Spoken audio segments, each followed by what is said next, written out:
Сам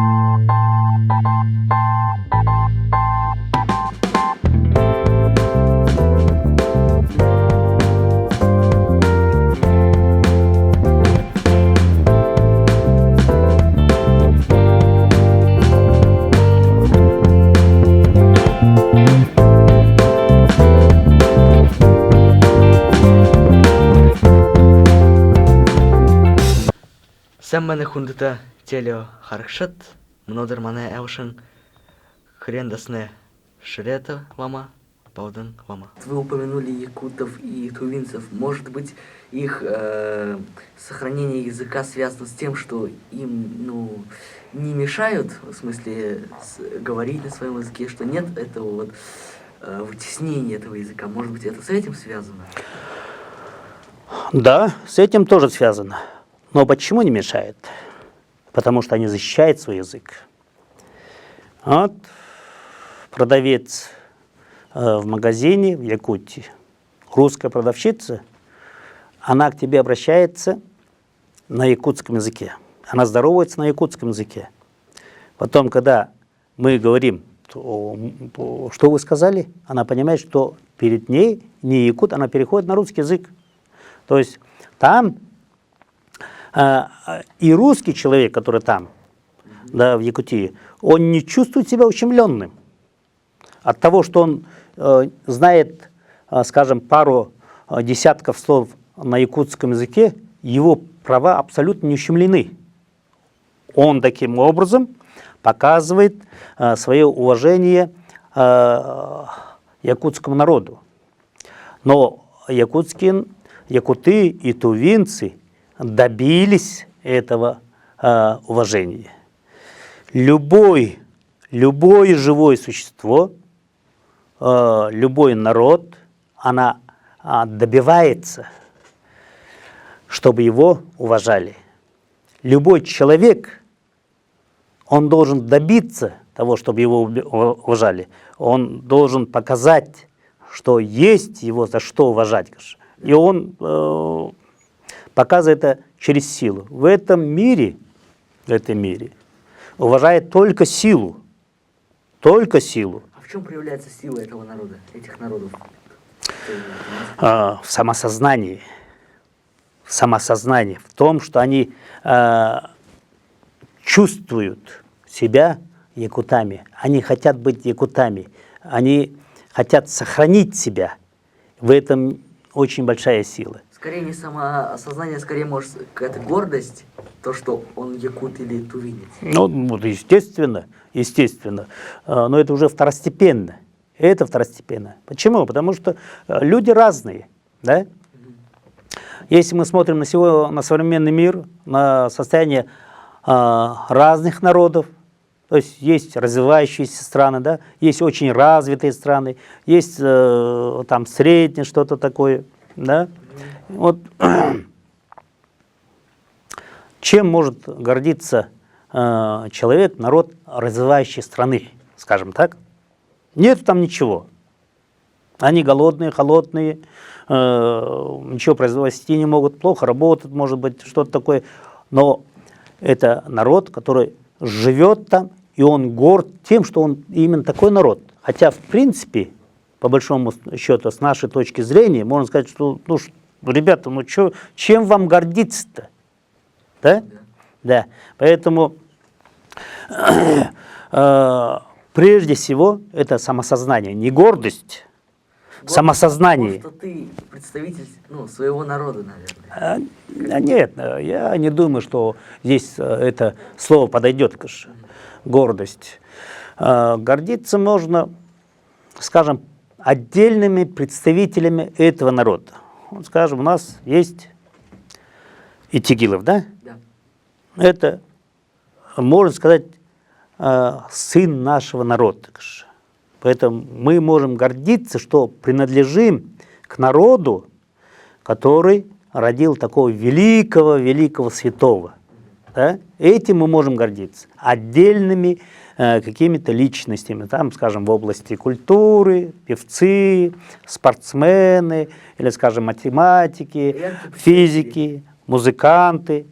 Этим мы можем гордиться. В общей массе в общей массе, то, что бурят как народ из себя сегодня представляет, я не вижу смысла гордиться тем, что я бурят. Абсолютно не вижу. Как я сказал, что это общество, бурятское общество, это женского рода. Общество приспособленцев. Общество приспособленцев. Вот посмотри, наши руководители. Многие не знают языка, еще гордятся этим. Гордятся тем, что они могут изъясняться только на русском языке. Многие, многие говорят, ну зачем, через несколько поколений, там, через 500 лет, 1000 лет в мире будут существовать только там несколько языков. Через 100 лет. Должен разочаровать. Такого не будет. Бурятский язык, он останется, он не исчезнет. Исчезнут от бурятского языка, от народа бурятского, разные приспособленцы, которые представляют себя женскую сущность. Может быть, половина населения уйдет, ассимилируется, исчезнет, но бурятский народ останется, бурятский язык останется. Почему? Потому что Хамбалама и Тигилов ежедневно дает учение на бурятском языке. И он сказал, что мое учение, комментировать ее можно только на бурятском языке. То есть перевод, он не идентичен. Любой перевод, любой профессионал, переведя учение Тигила на другой язык, он на несколько тонов все равно изменяет. То есть смысл изменяется. И чтобы понять, на любой язык, на любой, абсолютно, любой перевод с любого языка, с русского на бурятский, с английского на русский, с японского на тибетский или армянский, он искажает смысл. Но если бы сказался смысл, то люди не понимали бы друг друга, то есть смысл должен сохраняться. То есть нет, любой предмет, он имеет разные названия, да? Да. То есть можно Юнг по-разному назвать один и тот же предмет, одну и ту же погоду, что-то состояние души, слова бывают разные, но могут обозначать одно и то же. Поэтому есть словари, в которых ты ищешь. Вот написано какое-то слово, потом, скажем, русское слово и бурятский там перевод. Вот это слово может означать то-то, то-то, то-то, то-то. 3, 4, 5 его разных применений одного слова. Да, поэтому, когда переводят... То есть синонимов. Да, синонимы – это разные вещи. Вот, скажем, в Монголии в свое время перевели книгу «Хождение по мукам». Да? Хождение по мукам. Что такое муки? Хождение по мукам. Монголы, конечно, знали русский язык довольно хорошо, но не знали, что слово муки – это не такое распространенное слово, да? А вот слово мука знают все абсолютно монголы. Да. Поэтому перевод был идентичный. Горилдегур ябдыл. Хождение по муке. То есть это из слова муки они не знали? Конечно, не знали. Откуда знать? Это же мы с тобой тоже можем не знать много чего. То есть уже смысл кардинально меняется. Смысл кардинально меняется. Поэтому Хамбалама Тигилов сказал, что мое учение комментировать можно только на бурятском языке. То есть глубинный его смысл можно понять только на бурятском языке. Я сегодня понимаю, что бурятский язык останется, буряты останутся как народ. Буряты будут гордиться тем, что они живут в этом бурятском мире. Бурят гордится своим языком бурятским. Они будут понимать, что великий Итигилов спас их спас их язык, что они на этой земле большой, где проживает очень много народов, еще больше языков, они сохранили свой язык. Небольшой, маленький. Не был настолько оптимистичен, потому что вот эта вот потеря бурятского языка началась очень давно, с 70-х, 80-х годов. И как в пример я могу привести, я был в Тункинском районе, во многих селах, в Крень, Аршан и так далее.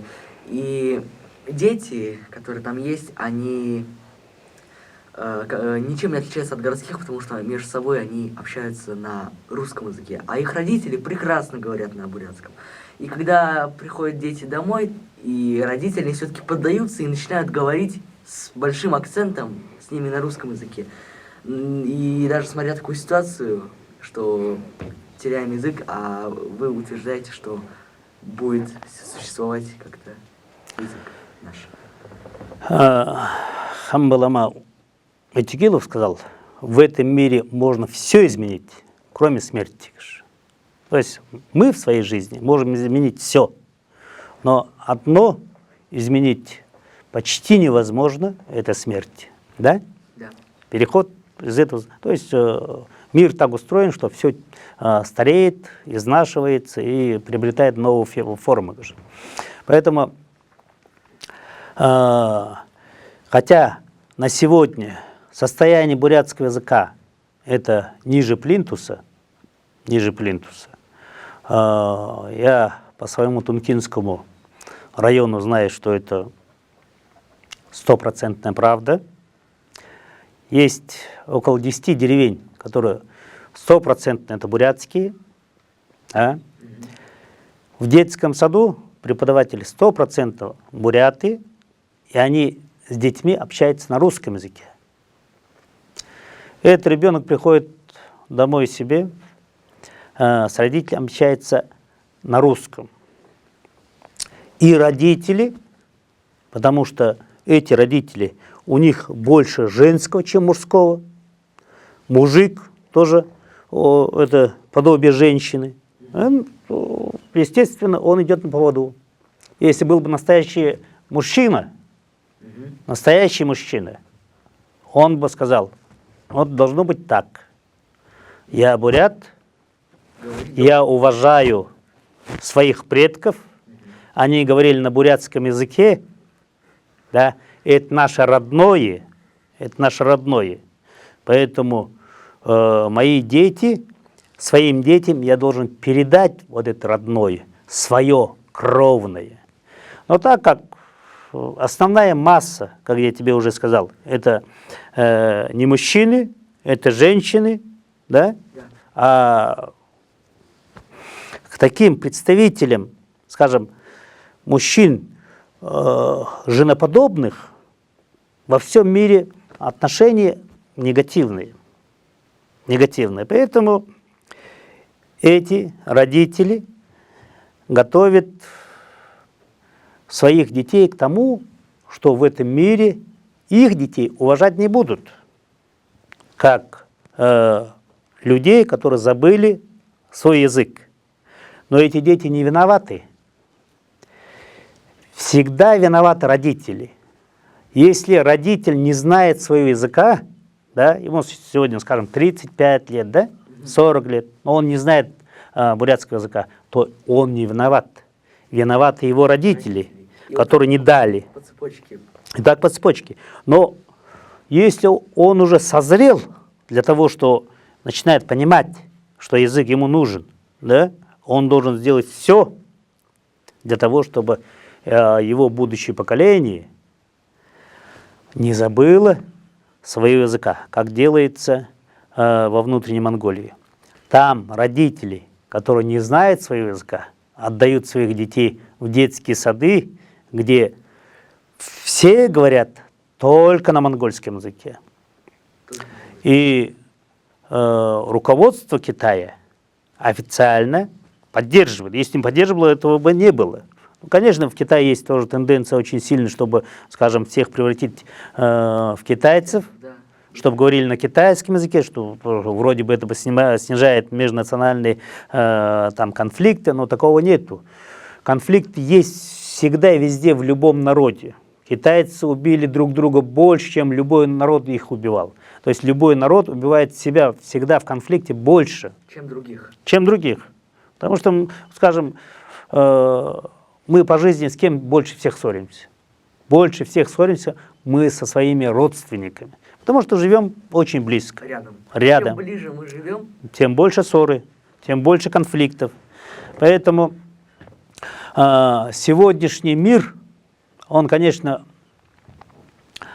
совсем другой, чем был 50 лет назад, 100 лет назад. Сегодняшняя урбанизация, сегодняшнее образование, сегодняшние технологии, все ведет к тому, что малые народы, язык которых не приспособлен, скажем, на сегодняшним нововведением, он принимает, скажем, телефон, да, смартфон, iPhone, какие-то много-много новых слов, он заимствует с других, где технология очень сильно развивается.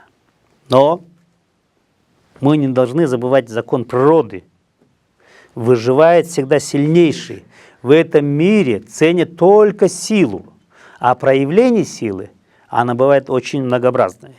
Есть сила физическая, есть сила духовная. Есть сила духовная, есть сила скорости, очень быстро бежит, да?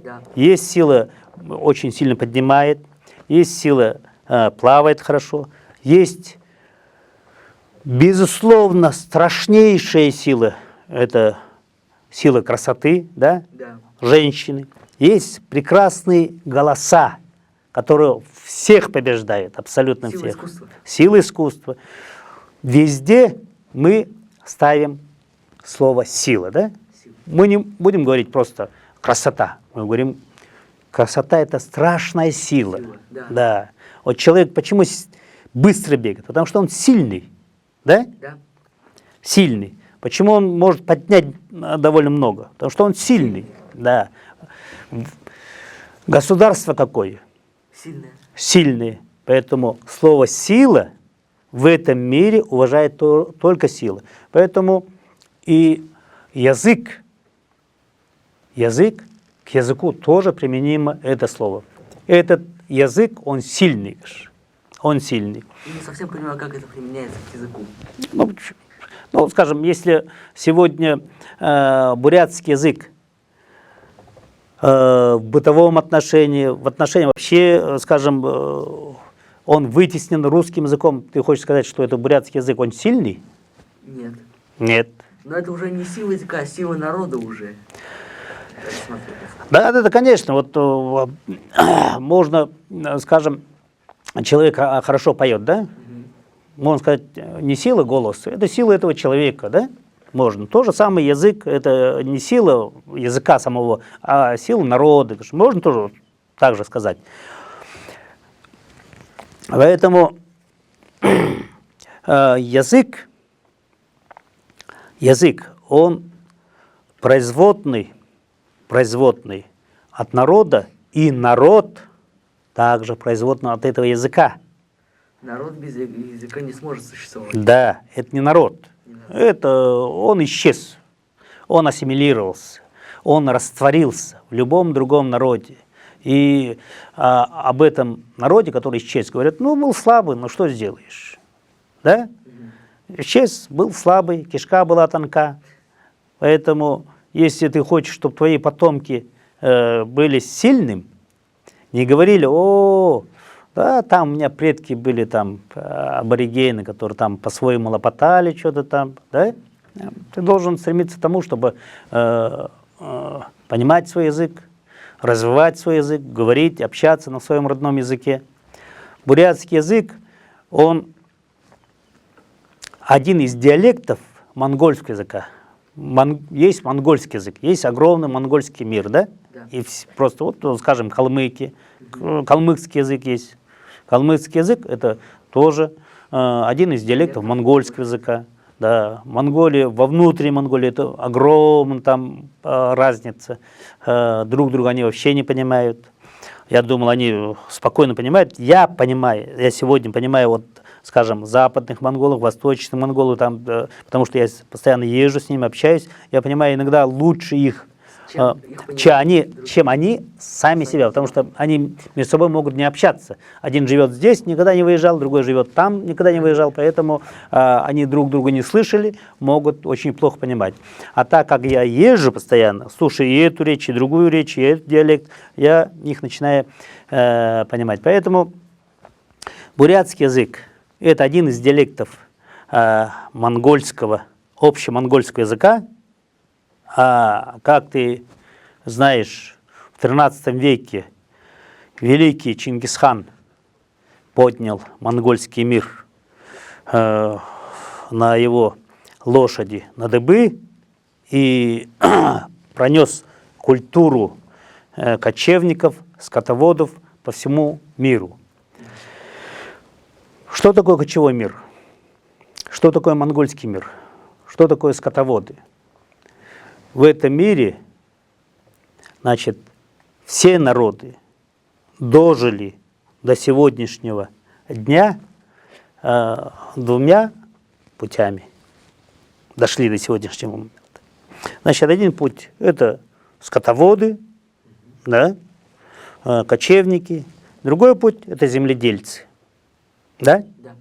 Ну, там рыбаки, там охотники тоже по мелочам, да? Это не основной. Так, где-то там, скажем так, по окраинам. Но основная цивилизация, основная культура представляет вот эти две направления. Кочевой, пастухи, скотоводы и земледельцы. Да? Охотники к земледельцам не относятся? Да, не относятся. Но почему не относятся? Вот уже землю паш иногда пошел, пострелял, прибежал, правда, что-то там принес, заяц или козу. Такое бывает. Если говорить о различиях именно, это очень так довольно тонкий вопрос. Нет. Да. Коренные различия, очень сильные, возникает именно от способа жизни. Менталитет возникает на основе жизни человека. Способ образа жизни, скорее. Да, образа жизни. Вот, да. Образ жизни скотовода, образ жизни земледельца. Вот посмотри. Скотоводы несколько тысячелетий из поколения в поколение заботятся о своем скоте, да? Да. Он заботится о нем, он пасет, заготавливает для него корма, в холодную погоду их укрывает. Значит, когда рождается новое поколение, он его оберегает, он заносит себе дом, тепло, рядышком прямо обнимает, спит вместе. То есть несколько тысячелетий скотовод постоянно заботится о живых существах. Да. И у него эта забота о живом существе, о своем скоте, пронизла все его поры. Угу. Это вообще это сущность его стала. Это его, значит, развило сострадание ко всем живым существам. Да. Да, если у него корова захромала, он начинает заботиться о нем, овечка захромала, тоже заботится, заболел, заботится. Он понимает, если ему не заботиться о них, да, то его жизнь может пойти под откос.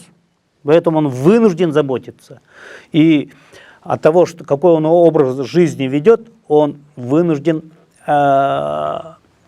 проявлять больше сострадания к живым существам. К живым существам. Да? Да. Вот земледельцы. Несколько тысячелетий они сеют, пашут землю. Да. Когда они пашут землю, да, там же в земле живут тоже разные червяки, букашки, таракашки, да? Да, да. Да. Значит, под сухой они умирают. Кто не умер, он лишает их возможности жить. Он разрушил их дома, он эти скажем, была семья червяка, да? Да. Мать сюда, отца туда, детей разбросала, значит, они не могут себя друг друга найти. Ну, в общем, погибли. Нет возможности им жить. Он разрушил всю их систему жизни. Потом вырастает, значит, скажем, зерновые. И чтобы зерновые от потравы, от разных, скажем, насекомых спасти, сегодня вообще химикатами травят, да? Да. В Китае был период, когда уничтожили всех воробьев, потому что мы считали, что воробьи съедают весь урожай. А потом покупали этих же воробьев за границей за валюту, за золото, потому что оказалось, что эти воробьи, они съедают червяков, Да. которые, когда исчезли воробьи, они поели весь урожай. Да. Ага. Поэтому для того, чтобы спасти свой урожай, земледельцу необходимо защитить. Защитить от кого? Защитить от живых существ. Да. Поэтому тысячелетия этот земледелец, он считает все живые существа своим врагом. И он прав. Если он будет считать, что живые существа, это, о них нужно заботиться, у него урожая не будет. Не будет. И дети останутся голодными. Если останутся голодными, вообще они выживут или нет. Да. Поэтому образ жизни, из образа жизни складывается менталитет народа. Его отношение к живым существам. К живым внешнему миру. Да. Поэтому сегодня мы видим, скажем, в Вичате, там постоянно выставляются китайцы. Какое они могут живых там бросить в кипяток, или живых жарить, или, скажем, Даже прямо в живом виде их едят. в живом виде едят. А скотовод, у него просто душа, знаешь, Сердце разрывается. да, когда он видит, он говорит, как мы можем с этим народом жить вместе же? Ты посмотри на его отношение к живым. Он же абсолютно не жалеет. У него нет сострадания К живым существам. к живым существам. Поэтому любая культура, она появляется из образа жизни. То есть монгольская, скотоводческая культура – это очень экологическое отношение к земле. Да. Что такое кочевая? Он живет в соответствии с природными циклами. Да? Да. Весна, он поехал в одно место, перекочевал, летом на другое место перекочевал, осенью на другое место, зимой на другое. То есть цикл. Цикл, он идет вместе с природой, он живет в природе, в гармонии. Он живет, не отличается от природы. Понимаешь? Да. Оседлый мир – это совсем другой. То есть великий Гумилев писал, что от оседлого мира, от их городов остаются кучи мусора. А животноводческий мир, он оставляет после себя чистое место, природу в целости, сохранности. Поэтому, если мы берем сегодняшнее развитие технологий, плюс-минус, скажи, обязательно бывает. И хорошее, и плохое. Да? Да. Сегодня мы можем по телефону общаться, скажем, с человеком, который в Европе, там, в Америке, в Японии, и видеть, да? Да. Спокойно можем. Это очень хорошо. Но с другой стороны, глобальное потепление, да? Значит, Такой эффект. парниковый эффект, разные газы, все такое, это минусовая сторона. Есть плюс, есть минус. В этом мире так устроено, что что-то находишь, что-то теряешь. Да. Если что-то ты приобрел, ты что-то обязательно потерял. Да. Да? Вот если сегодняшние буряты приобретают русский язык, то они теряют свой родной бурятский язык. А к тем людям, которые теряют что-то свое, Да. не сумели сохранить, ну как ему можно что-то доверить? Если он свое даже не может сохранить, конечно. Как он может чужое сохранять? То есть тот, кто потерял свой язык, это ненадежный человек. Абсолютно. 100%. 100% ненадежный человек. 100%. Хорошо. Также вот на днях наш президент Владимир Путин подписал закон об добровольном изучении языков народов России. Как вы к этому относитесь и что это даст для нас? Абсолютно отрицательно. Абсолютно отрицательно. Именно. Значит, это кажущаяся забота о языке инородцев. Желание вроде бы, ну, вы же можете изучать, вам же не отказывают, да, в изучении вашего родного языка. Но если вы сами не хотите, если ребенок не хочет, если родители не хотят, то что вы хотите, их заставить, что ли? Но почему-то русский язык обязателен. Да. 100% обязательный. И к тому же этот русский язык, если, скажем, где-то там в Прибалтике, в Казахстане, на Украине, в Грузии, в других странах начинают забывать, то здесь в нашем эфире начинается паника. Да. Говорят, что такое, Игорь? Что такое? Великий русский могучий язык там не хотят изучать. Что о себе возомнили эти казахи, эти прибалты, да? Да. Угу. То есть русский народ защищает свой язык. Да. Очень сильно, Очень сильно. агрессивно. А буряты говорят, ну, наверное, нам не нужен этот язык, наш бурятский. Это проявление чего? Это проявление того, что в бурятском обществе преобладает женский тип населения. В русском обществе преобладает мужское начало. Мужское начало. Вот различие в чем. Поэтому те люди, буряты, которые не говорят на родном бурятском языке, это что-то такое с небом связанное. В смысле? Голубые. Голубые. То есть, по сути, те, кто не говорят на своем языке, это и есть предатели своего народа. Это, конечно, абсолютно верно. Абсолютно верно. Язык нужно изучать с детского сада. Когда мы говорим, что родители должны давать своим детям знание своего языка, это абсолютная правда. Да. Но нужно понимать, что из себя представляют эти родители сегодня. Есть ли у них словарный багаж для того, чтобы передать вот это знание своего бурятского языка, родного языка, да? Если нет у него абсолютно, что с него требовать? Сегодня выросло поколение, вот мое поколение, начиная с моего поколения, в моем поколении есть люди, которые в бурятском обществе, которые абсолютно не знают бурятского языка, и моложе, такой процент он увеличивается очень сильно.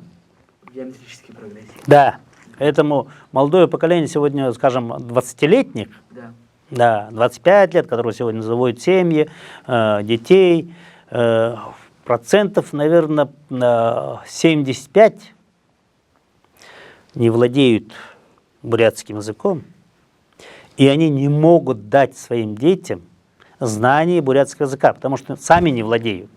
А так как они не владеют, у них нет национального самосознания. Это расплодившееся женское начало в бурятском обществе. Поэтому, если мы хотим, чтобы буряты все-таки были нормальным народом, где половина составляет мужское население, половина женское, а не так перекос, что основная масса это женский тип населения, да, чтобы было поровну, мы должны условия создавать. А условия у нас создает государство. Государство. Ну, Бурятия, республика, это государство, да? Государство в составе России, российской государственности. Бурятия это тоже республика, это государство. Поэтому республика Бурятия должна создавать, скажем, детские сады, где говорят только на бурятском языке.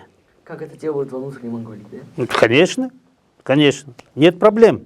Мировой опыт говорит о том, что знание языка, сохранение языка в сегодняшнем мире возможен только через детские сады, через школы, через обучение. Потому что родителям нет времени.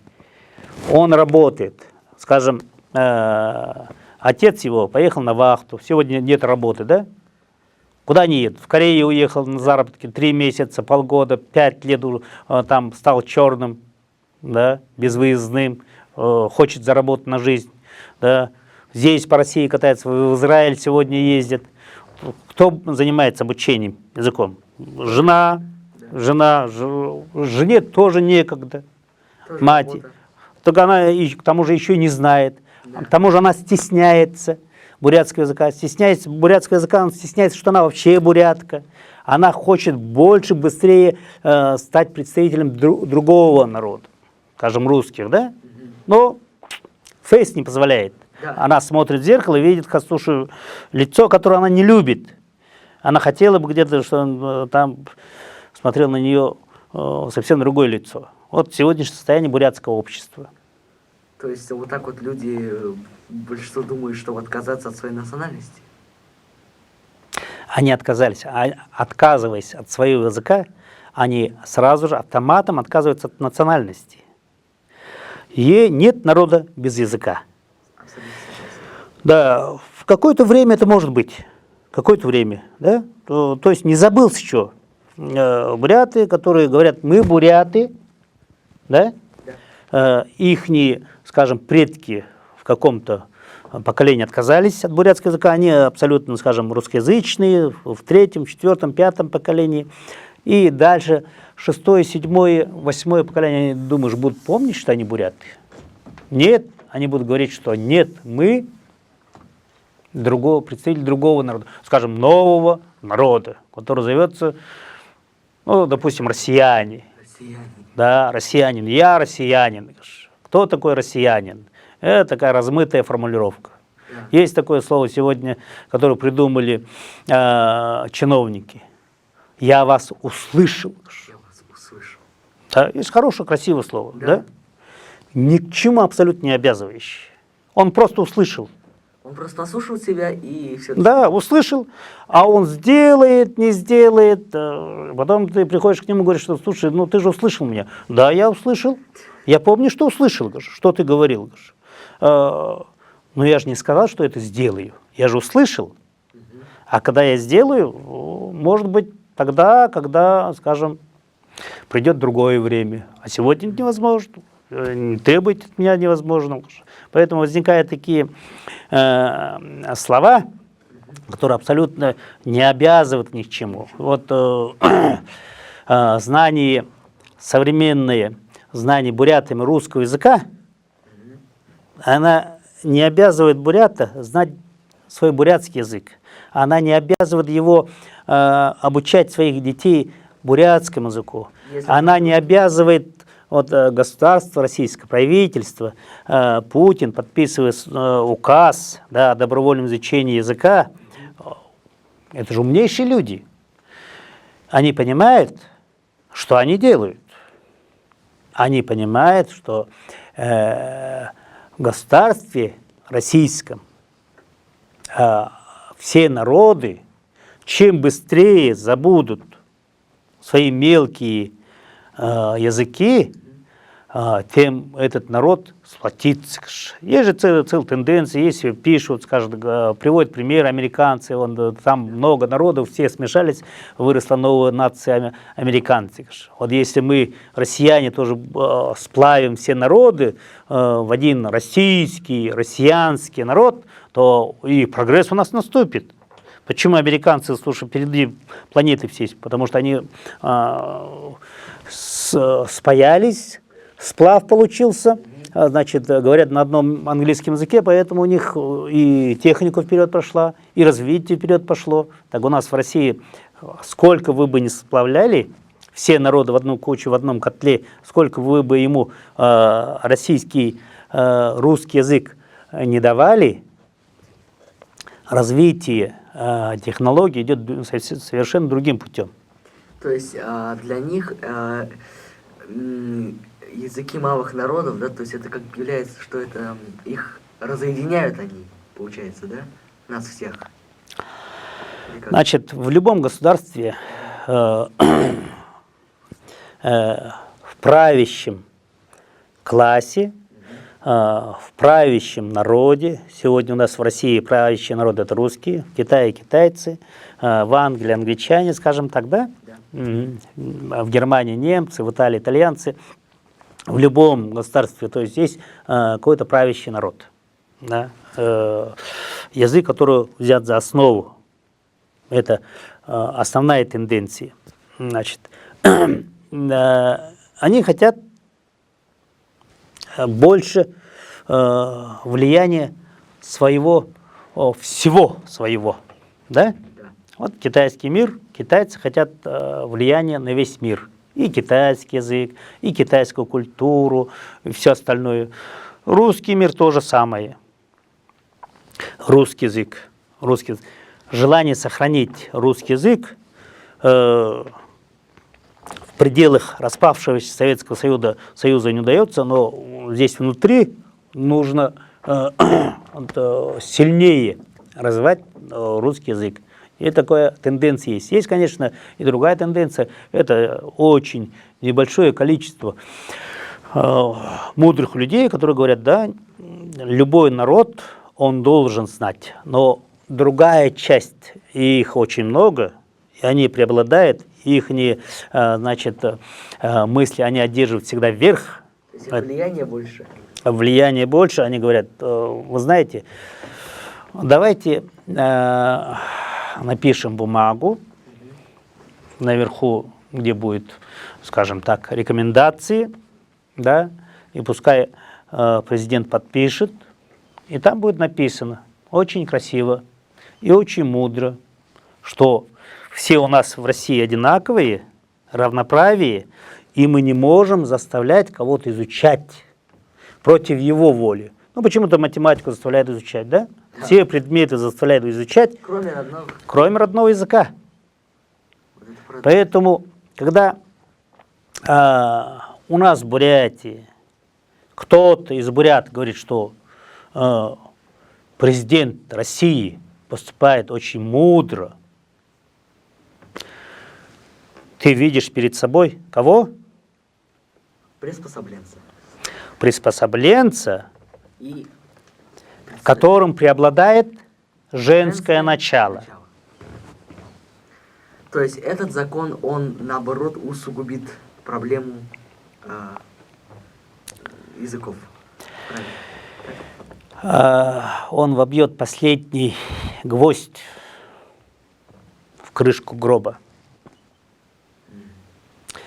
Весь мировой опыт говорит о том, сегодняшний, что в сегодняшнем мире, где дети получают разговорные навыки не от родителей, не от бабушек с дедушек, да? Они получают навыки первых разговорных слов с телевизора, с смартфона, с интернета. Вот как телевизор работает? Какие-то волны, да? Да. Радио, да? Это какие-то волны. Эти волны проходят и в том числе и через нас, да? Да. То есть младенец, которому от года там месяц, два, полгода, год, через него проходят эти волны. Угу. Вот ребенок маленький, ничего не смыслит. Но когда по телевизору показывают рекламу, он автоматом туда поворачивается. То есть он, будучи, не знает, не может сказать папа, мама. Даже он не может говорить. Да, он рекламу знает наизусть. И первые слова его не папа, мама, а то, что он выучил с телевизора. Потому что телевизор, не переставая, работает с ним, с этим подрастающим поколением 24 часа в сутки. А родители... А интернет скорее, да, даже. Да, конечно. И интернет, и телевидение, и радио, это все работает С молодым поколением. Да, с молодым поколением. А родители, им некогда. Вот, скажем, я как родитель, сколько я часов говорю с детьми? Возможно, 1 час. Если весь суточный разговор, вот так, превратить в такую беседу, да? Беседу. Я сказал, он ответил, я сказал, он ответил. 1 час, возможно, но, возможно, меньше. Да. Да. Поэтому говорить, что родители должны и обязаны воспитывать своих детей в знании своего языка, на сегодняшний момент это не проходит. То есть нужно больше внимания детям уделять, получается, да, или как? Если ты живешь где-то в деревне, да, где больше времени ты общаешься, где-то пасешь скот, это другое. Но когда живут, скажем, в центральных районных поселках, в городах, это абсолютно невозможно. В сегодняшнем мире это невозможно. Сегодняшний прогресс дошел до того, что ребенок учится без отца и матери. Навыкам разговорного языка его учит прогресс. Интернет, телевидение, радио. Средства массовой информации. Да, средства массовой информации. Поэтому, еще раз повторюсь, что для того, чтобы бурятский язык развивался, чтобы молодое поколение гордилось знанием своего языка, чтобы она где-то ему, представители другого народа, не говорили: слушай, ну какой ты бурят, ты же своего языка не знаешь. А человек, который своего языка не знает, ну как может нормальным человеком быть, еще гордиться, еще говорить: я представитель такого. Ты лучше скажи, что ты, скажем так, метис. Да? Поэтому, чтобы защитить детей от этого, родители должны требовать от республиканских властей хотя бы в тех поселках, вот скажем, района, да, в моем Тункинском районе 10 деревень, сплошь 100% бурятов, чтобы там в детском саду говорили только на бурятском языке. На своем тункинском инча они говорили. Так вопросов нету, проблем нету. Поставьте меня министром образования, я через год исправлю ситуацию. Абсолютно. Там не от чего спотыкаться. Пригласил всех заведующих детскими садами, поставил задачу, выполняйте задачу. Даже там денежных вливаний не нужно. Нужны воспитатели, которые просто общаются с детьми на бурятском языке. Только всего. Если ребенок в детском саду научился говорить на бурятском, своем родном языке, он использует его в своей бытовой речи ежедневно, то он приходит в 1 класс со знанием бурятского языка. Да, и в принципе сегодняшний метод преподавания бурятского языка, в принципе, скажем так, ну, с большой натяжкой, можно сказать, достаточно. Потому что все-таки обучение какого-то языка идет, да? Да. Конечно, в идеале самое хорошее, чтобы из школы, как во внутренней Монголии, все предметы, физика, математика, химия, история, да, велись на бурятском языке. А русский язык входил бы как отдельный предмет, литература как отдельный предмет. Вот, во всем мире нормально. И никакого ущемления, скажем так, китайского языка не происходит. Те дети, которые закончили монгольскую школу, они говорят на китайском не хуже китайцев.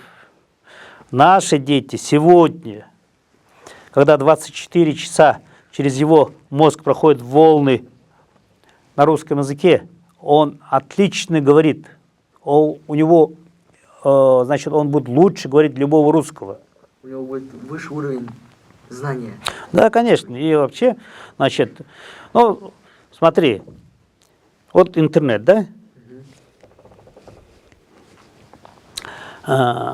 Какой, скажем так, ноутбук тебе нравится, который с большей памятью или с меньшей памятью? Больше. С большей памятью. От чего эта память зависит? От производительности, как бы от возможностей. От возможности этого компьютера, да? Да. Угу. Там можно много вкачать, оттуда можно много взять, да? Взять. Угу. Соответственно, наш мозг – это тот же компьютер, да? Компьютер создан на основе мозга человека.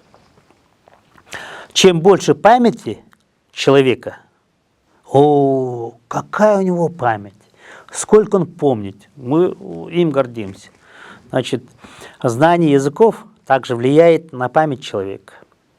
Если ты знаешь один язык, скажем, на бытовом уровне, там, знаешь, 2000 слов тебе хватает общаться. Да. Но если ты знаешь второй язык, тебе нужно дополнительно еще, скажем, 1000, да, слов. Это 3000. Да. Если ты знаешь третий язык, это дополнительно, скажем, 500 слов. Да. Четвертый язык, 400 слов. В идеале любой человек может выучить несколько языков. Нет проблем. Буряты могут без проблем знать 2 языка. Русский и бурятский. Русский ему даже изучать не надо. Изучать не надо. Он уже с улицы или в своей комнате с интернета берет. Да. У него вложено. Сегодня у нас ситуация такая, что ему нужно изучать бурятский язык. Да. И когда он изучает бурятский язык, его головной мозг, его компьютер начинает обладать большей памятью. У него вместимость повышается. А вместимость, это говорит о многом. Туда много информации можно вложить. И оттуда можно много информации вытащить. То есть производительность повышается в то же время. Хорошо. Поэтому, дорогой мой,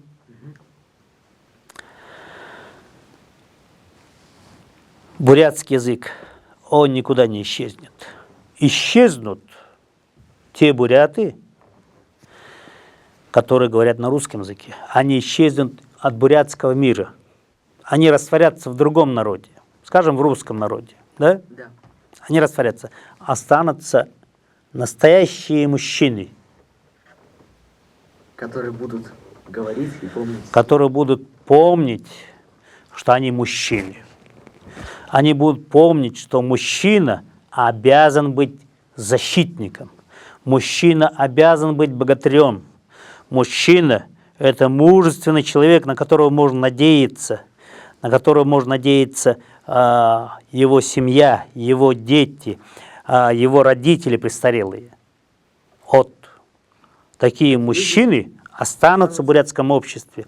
И гарантией этому Хамбаламай Тегилов, который сказал: мое учение, которое я даю на бурятском языке, ежедневно на бурятском языке, его комментарии возможно только на бурятском языке. То есть мы сегодня можем себе не верить, да? Потому что мы постоянно изменяемся. Через год, через 2, через 5 лет, скажем, стареем или начинаем обладать другим опытом. Но мы 100% можем доверять и Тегилову, который знает прошедшее, настоящее и будущее. Да. И если Хамбалама и Тегилов смотрят с оптимизмом на будущее бурятского народа, на его знание бурятского языка, мы можем гарантировать, что бурятское общество, от бурятского общества отделится вот эта шелуха, которая говорит, что мне не нужен бурятский язык. Эти женоподобные мужчины, эти чиновники, никому не нужные, которые от работы у них только зарплата. Они исчезнут из нашего народа. Конечно. Они растворятся, исчезнут. Может быть, у них будут достойные потомки, которые скажут: я хочу говорить на бурятском языке, я буду знать язык. Возможно, из 100, скажем, таких людей там пару потомков появится, вполне возможно, я этого не исключаю, возможно, даже 50%, скажем так. Но вот женопотопные вот эти люди, которые сегодня отрицают влияние бурятского языка, желание сохранить язык, говорят, что этот бурятский язык — это анахронизм, он не нужный, они исчезнут из нашего общества. И чем быстрее они исчезнут, тем быстрее, значит, знание бурятского языка поднимется на новый уровень.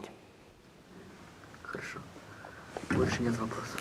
Больше нет вопросов. Ну как мы с тобой сегодня побеседовали? Я думаю, хорошо, и мне было очень приятно с вами говорить. Мне были очень интересны ваши мысли по поводу бурятского языка. За хундыты теле харкшыт нодыр бидитне инде бурят хилне тухе хурулсы бупты, бурят хиле мытхыхде бетнер бол итил хамбаламын хоргалы тушотлы итил хамбалам бол бетнетті тосылна зайнгет бурхынте бойынте ижи абыға табы тебеге хілі марттыңгер япқымне болтуғай.